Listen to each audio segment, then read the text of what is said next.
뉴저지 예비선거가 오늘 일제히 치러졌습니다. 뉴욕시가 정신건강보고서를 최초로 발표했습니다. 놀이터에서 놀던 두 여자아이가 총에 맞는 사건이 발생했습니다.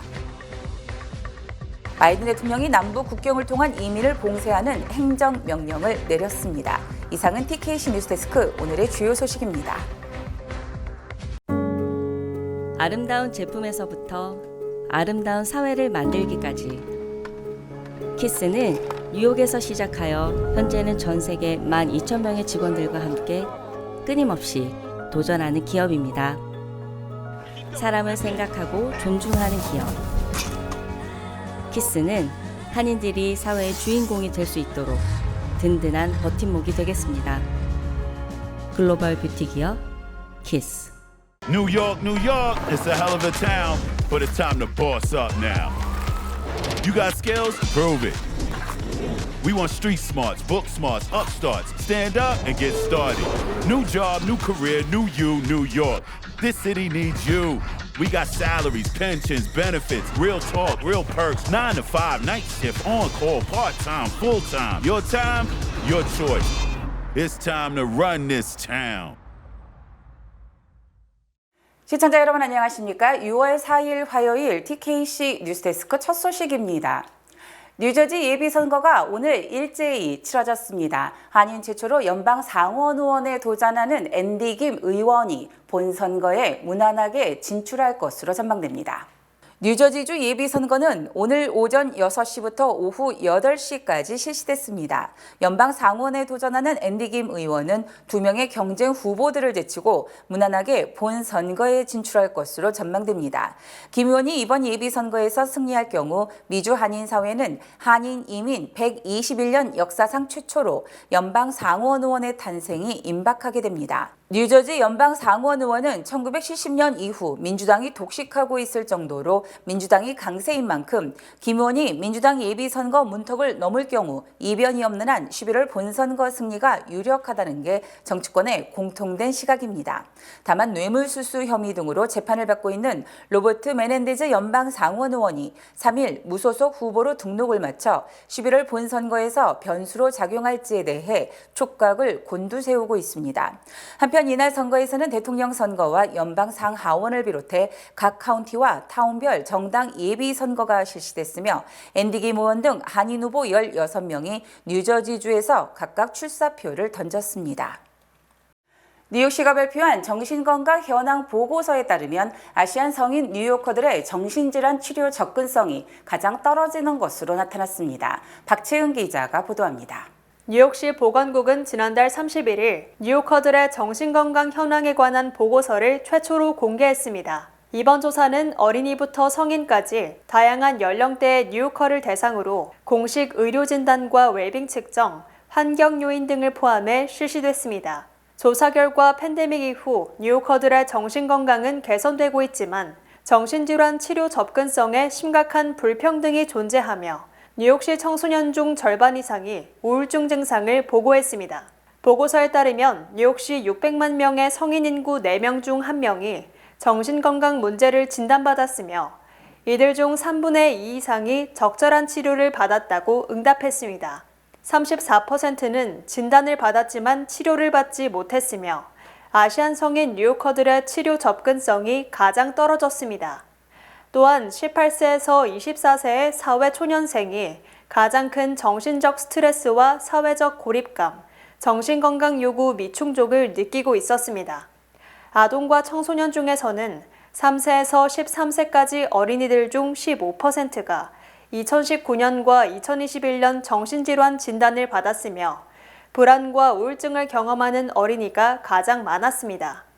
보고서는 비용 장벽과 정신질환 치료에 대한 편견, 인력 부족 등 복합적인 문제가 정신질환 치료의 어려움과 불평등을 초래한다고 지적했습니다. 브루클린의 한 놀이터에서 9세와 11세 여자아이가 총에 맞는 사건이 발생했습니다. 경찰은 어제 저녁 9시경 9세와 11세 여자아이가 브루클린 브라운스빌의 사라토가 에비뉴와 토머스 보이랜드 스트리트 사이 딘 스트리트에 위치한 힐톱 놀이터에서 9시경 괴한이 쏜 총에 맞았다고 밝혔습니다. 9세 여자아이는 다리에, 11세 여자아이는 등에 각각 총을 맞았습니다. 이들은 당시 놀이터 벤치에 앉아 이들을 지켜보던 11세 아이의 어머니에 의해 의식이 있는 상태로 병원으로 이송됐습니다. 현재 두 여자아이 모두 안정적인 상태를 유지하고 있으며 생명에는 지장이 없을 것으로 보인다고 경찰은 말했습니다. 스콧 핸더슨 뉴욕시경 부국장은 어젯밤 기자회견을 열고 초기 조사에 따르면 2명의 총격범이 아이들이 놀고 있는 방향으로 최소 6발의 총격을 가했을 것으로 추정된다고 말했습니다. 존 마스트로날디 부국장은 이번 총격 사건은 아이들을 노린 것이 아닌 것으로 보인다며 최근 브루클린에서 활동하는 갱단이 연루돼 있을 가능성도 언급했습니다. 한편 총격이 발생한 브루클린 73구역에서는 최근 총기 범죄가 급증하고 있습니다.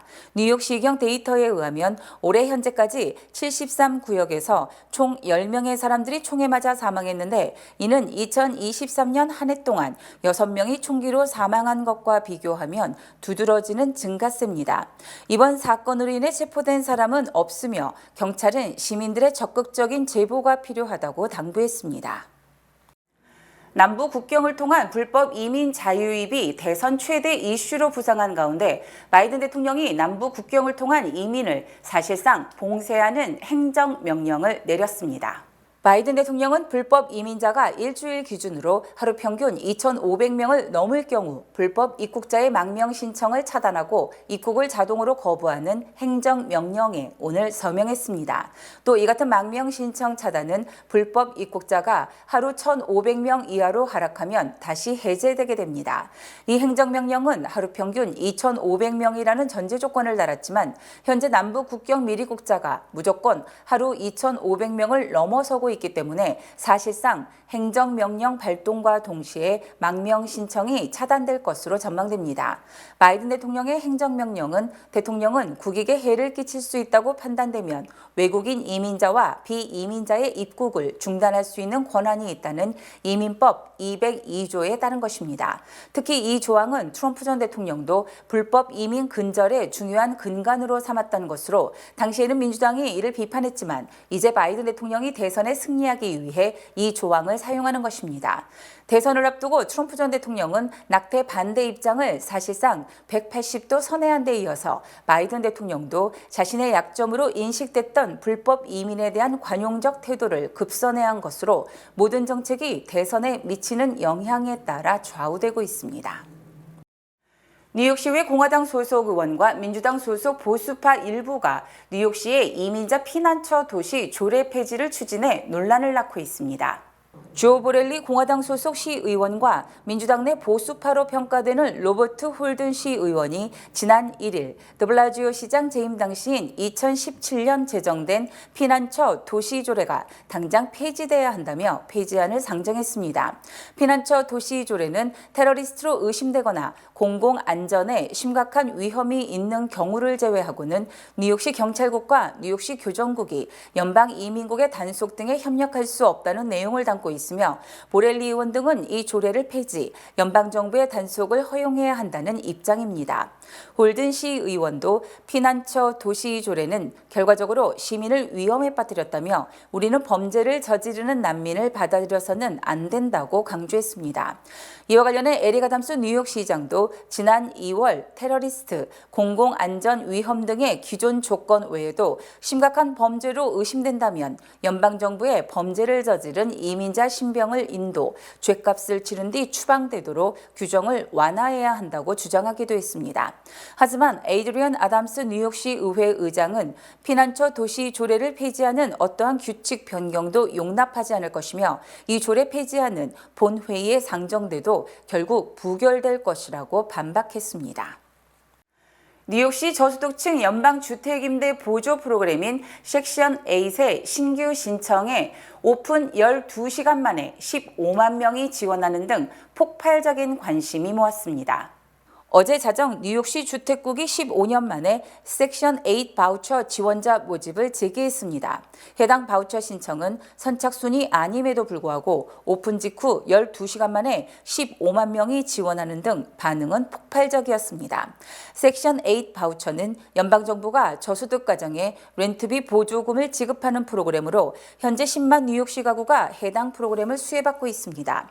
뉴욕시 주택국의 마이클 호건 대변인은 이번 신청은 6월 9일 밤 11시 59분까지이며 온라인 또는 오프라인으로 신청이 가능하다고 밝혔습니다. 이후 오는 8월 1일까지 신규 대기자 명단이 작성될 예정이며 추첨을 통해 매달 1,000개 바우처를 발행해 총 20만 명의 수혜 대상자를 선정한다는 계획입니다. 이번 바우처 신청 재개는 뉴욕시 임대료 상승과 주택 공급 감소 등에 따라 뉴욕 시민들이 심각한 주택난을 경험하는 데 따른 것으로 풀이됩니다. 뉴욕시의 아파트 공실률은 2023년 1.4%로 떨어졌으며 이는 50년 내 가장 낮은 수치입니다. 한편 섹션 A 수의 대상자가 되어도 여전히 마땅한 주택을 찾기 어렵다는 문제도 제기됩니다. 바우처의 지원을 받은 한 임차인은 정부 지원금을 받아주는 집과 집주인 그리고 이들과 연결해줄 중개인을 찾는 것도 어려운 일이라고 말했습니다. 미동부 최초로 국기원컵 USA 태권도 토너먼트가 1,000여 명이 참석하는 가운데 성황리에 열렸습니다. 뉴저지 시카커스 컨벤션 센터에서 열린 이번 토너먼트는 미동부 태권도 총연합회 주최로 개최됐습니다. 이날 대회는 뉴저지주 60여 도장에서 1,000여 명의 태권도 사범, 수련생, 학부모들이 함께 어우러져 축제의 한마당으로 치러졌습니다. 1,000여 명의 참가 선수들은 관객들이 환호하는 가운데 태권도 품새와 격파, 발차기 등의 기술을 선보이며 열띤 경쟁을 벌였습니다. 국기원은 이날 마이클 롤러 연방하원 의원과 태권도 유단자인 김의환 뉴욕 총영사, 토머스 카터 TSA 뉴저지 지부 청장, 더글라스 스타인하트 뉴저지주 상원의원, 엘렌박 주 하원의원에게 명예 5단증을 증정했습니다. 이날 국기원 이동섭 원장과 박행순 대회장에게 연방의회 표창이 수여됐습니다. 이동섭 국기원 원장은 태권도 지역화 성공과 글로벌화의 부흥을 위해 미주 태권도 원로들과 관계자들을 만나 적극적인 나눔과 소통으로 하나됨을 이루려 노력하고 있다고 밝혔습니다. 특히 내년에는 국기원 주최 10,000명 참가 대규모 대회를 뉴욕 혹은 워싱턴 DC에서 개최할 예정이라고 전했습니다. 퀸즈의 한 스쿠터 가게에서 한 남성이 직원을 폭행하고 가게 유리창을 부수는 일이 발생한 가운데 이 남성은 스쿠터 수리비가 $30라는 이야기를 듣고 경로했다는 사실이 밝혀져 황당함을 낳고 있습니다. 어제 오후 1시경 퀸즈 써니사이드에 위치한 스쿠터 가게 플라이 이바이크에서 과격한 폭행 사건이 발생했습니다. 경찰에 따르면 34세 용의자는 스쿠터를 수리하고자 가게를 찾았고 이후 가게 매니저인 산타나 로드리게스가 수리 비용이 $30라고 안내하자 돌연 경노하며 돌변했습니다. CCTV 영상에는 그가 로드리게스의 머리를 자신의 헬멧으로 가격한 뒤 몸싸움이 벌어지는 모습과 그를 말리는 용의자의 아내의 모습이 포착됐습니다. 로드리게스는 분을 삭히지 못하고 헬멧을 가게 유리창을 향해 수차례 더 던졌으며 끝내 자신의 스쿠터에 장착된 배러리를 꺼내 이를 유리창에 던져 유리창을 깨부쉈습니다. 때마침 도착한 경찰은 실랑이 끝에 용의자를 체포했습니다. 가게 매니저 로드리게스는 그는 소리를 지르고 또 질렀다며 무척 화가 나 있었고 자신을 죽이고 싶어 했다며 그는 자신이 풀려나는 즉시 다시 찾아와 싸울 것이라고 자신에게 말했다고 말했습니다. 용의자에게는 아직 혐의가 적용되지 않았으며 체포 과정에서 경미한 부상을 입은 두 경찰관은 인근 병원에서 치료를 받았습니다. 바이든 대통령이 성추행 입막음 사건으로 유죄 판결을 받은 트럼프 전 대통령은 중범죄자라며 대통령 선거에 출마할 자격이 없다고 직격탄을 날렸습니다. 바이든 대통령은 어제 뉴욕시에 인접한 커네리컷주의 부촌 그리니치에서 기금모금 파티를 열고 선거가 미지의 영역에 들어섰다며 미국 역사상 처음으로 유죄 선고를 받은 중범죄자 전 대통령이 다시 대통령직을 노리고 있다고 지적했습니다. 바이든 대통령이 지난달 30일 트럼프 전 대통령이 유죄 판결을 받은 이후 트럼프에 대해 유죄 판결을 받은 중범죄라고 부른 것은 이번이 처음입니다. 바이든 대통령은 그것도 충격적이지만 더 해로운 것은 미국 사법제도에 대한 도널드 트럼프의 전면 공격이라며 트럼프의 위협은 첫 임기 때보다 두 번째 임기 때가 더 클 것이라고 경고했습니다. 특히 바이든 대통령은 지금 트럼프는 2016년 대통령에 당선됐던 트럼프가 아니라며 2020년 패배한 뒤 내면에서 무엇인가가 무너져 내렸다며 그는 패배를 받아들이지 못했고 그게 그를 말 그대로 미치게 하고 있다고 주장했습니다. 바이든 대통령은 트럼프의 정신이 불안정해졌으며 자신의 출마 여부와 관계없이 이 남자는 대통령이 될 자격이 없다고 선언했습니다. 트럼프 전 대통령이 자신의 성추행 입막음 사건 재판에 대법원이 개입해야 한다고 주장했으며 트럼프 지지자들은 마이클 코엔 변호사와 가족들의 신상 털기에 나섰습니다. 트럼프 전 대통령은 어제 트루스 소셜에 올린 글에서 아무것도 하지 않은 것에 대한 선고 판결은 공화당 전당대회 나흘 전에 내려질 것이라며 연방 대법원이 이에 개입해 결정을 내려야 한다고 주장했습니다. 트럼프 전 대통령은 유죄 판결을 이끌어낸 엘벤 브레그 맨하탄 지방검찰청 검사장에 대해서도 원색적인 비판을 퍼부었습니다. 트럼프 전 대통령은 브레그는 급진 좌파 거물 투자자 조지 소로스의 지지를 받았고 트럼프를 잡겠다는 공약을 내걸고 출마했고 매우 논란이 많은 민주당이 임명한 지방판사에게 사건을 보고했다고 강조했습니다. 트럼프 전 대통령은 이 같은 사람이 우리나라의 미래를 좌우할 결정을 내리도록 놔둘 것인가 미국 대법원이 결정해야 한다고 말했습니다. 이에 앞서 마이크 존슨 연방 하원 의장도 대법원이 개입해서 트럼프 전 대통령에 대한 유죄 판결을 뒤집어야 한다고 촉구했습니다. 또 공화당 소속인 제임스 조던 하원 법사위원장도 엘빈 브레그 맨하탄 검사장과 매튜 콜란젤로 검사에게 13일 법사위 청문회에 출석하라고 소환장을 보냈습니다. 한편 트럼프 전 대통령의 지지자들은 재판에서 유죄 판결의 결정적 증거를 제시한 마이클 코엔 변호사에 대한 신상 털기에 나서 코엔의 부인과 자녀의 주소, 전화번호 등을 인터넷에 올렸습니다. 바이든 대통령이 불법 총기 소지 문제로 재판을 받는 차남에 대해 범법자가 아닌 아들로서 무한 신뢰를 표명했습니다. 바이든 대통령은 어제 차남 헌터 바이든에 대한 재판이 시작되자 자신은 자신의 아들에 대한 무한한 사랑과 신뢰, 그의 강인함을 존경한다는 성명을 발표했습니다. 바이든 대통령은 어려움에 직면하고 중독에서 벗어날 때 헌터가 보여준 회복력과 강인함은 우리에게 용기를 북돋워준다며 많은 가족이 중독을 극복한 식구들이 있으며 그들은 우리가 무엇을 말하려고 하는지 안다고 주장했습니다. 그러나 바이든 대통령은 자신은 대통령으로서 헌터의 연방 사건에 대해서는 가타부타 말하지 않을 것이라고 주장, 사건 자체에 대해서는 모르쇠로 일관하고 단지 자식으로서 사랑한다는 표현이라고 강조했습니다. 하지만 헌터 바이든은 불법 총기, 마약은 물론 바이든의 부통령 재임 때 아버지의 후광을 이용해 해외 기업으로부터 수백만 달러를 받은 혐의로 기소된 것을 감안하면 아버지로서의 무조건 감싸기는 잘못된 처신이라는 비판이 쇄도하고 있습니다. 특히 바이든 대통령의 이 같은 처신이 미국의 사법체계, 윤리, 정의 등을 무너뜨리는 요인으로 작용하고 있다는 지적도 제기되고 있습니다. 연방법원은 어제 배심원 선정에 들어가 당초 일주일에 걸릴 것이라는 예상과 달리 단 하루 만에 배심원 12명과 예비 배심원 4명을 선정했으며 배심원들도 트럼프가 이미 한 건의 유죄 판결을 받은 만큼 비교적 쉽게 헌터에 대한 판결을 내릴 것으로 관측됩니다.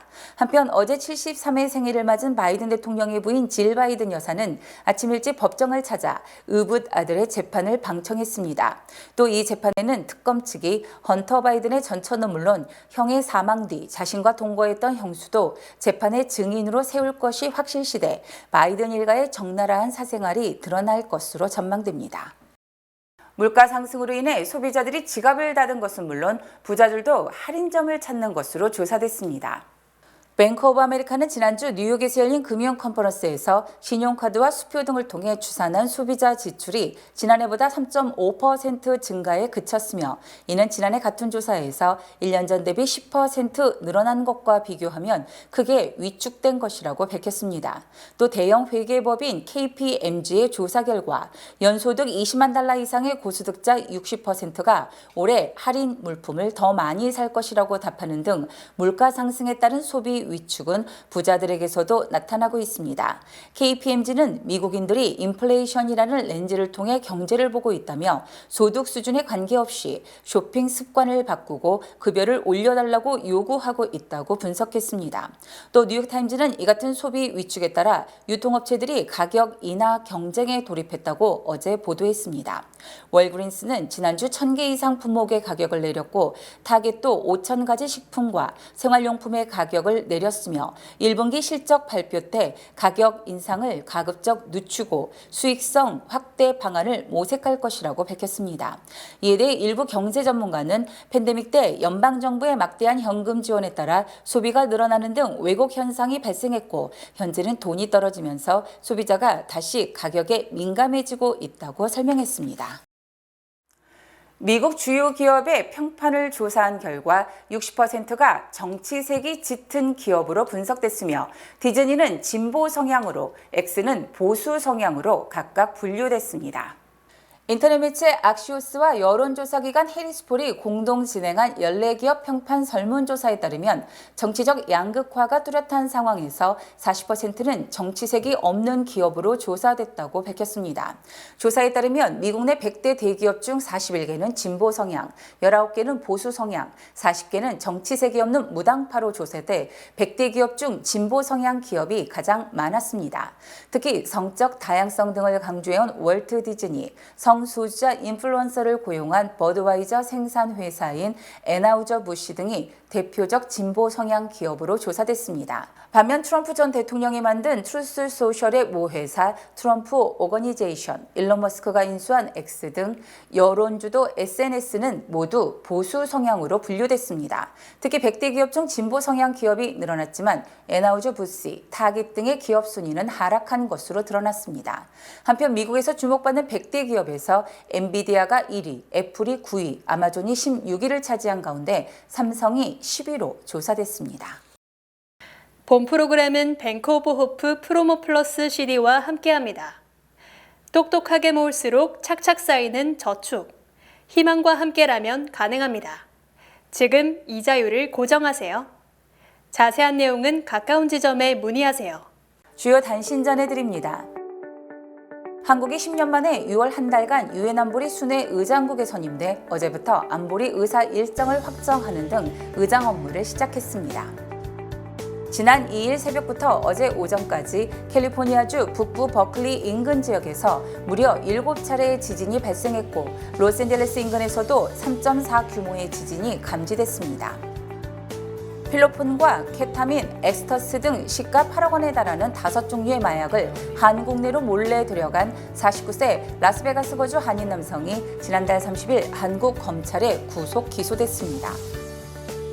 올해 전 세계 항공사 승객이 50억 명에 육박, 사상 최대를 기록하는 것은 물론 매출액도 9,960억 달러로 1조 달러에 육박할 것이라고 국제항공운송협회가 전망했습니다. 어제 새벽 0시 반쯤 하와이 빅 아일랜드의 활화산인 킬라우에 화산이 분출됐으며 이는 지난해 9월 이후 9개월 만에 같은 지점에서 분출된 것으로 같은 지점에서 동시에 분출된 것은 50년 만에 처음입니다. 루이지애나주가 미국에서는 처음으로 아동을 대상으로 성범죄를 저지른 사람의 성기 등을 물리적으로 거세하는 법안을 통과시켰습니다. 트로트 가수 김호중이 뺑소니, 범죄 은폐 등의 혐의로 구속된 가운데 인기 배우 박상민이 지난달 19일 아침 8시쯤 면허 취소 수준의 음주운전을 하다 경찰에 적발된 것으로 뒤늦게 확인됐습니다.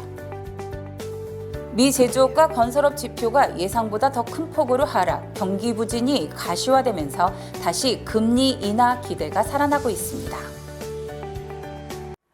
날씨 전해드립니다. 수요일인 내일은 대체로 흐리겠습니다. 내일 낮 최고 기온은 78도, 밤 최저 기온은 68도입니다. 해 뜨는 시각은 오전 5시 24분, 해 지는 시각은 오후 8시 23분입니다.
이상으로 6월 4일 화요일 TKC 뉴스데스크를 마칩니다. 시청해주신 여러분 고맙습니다.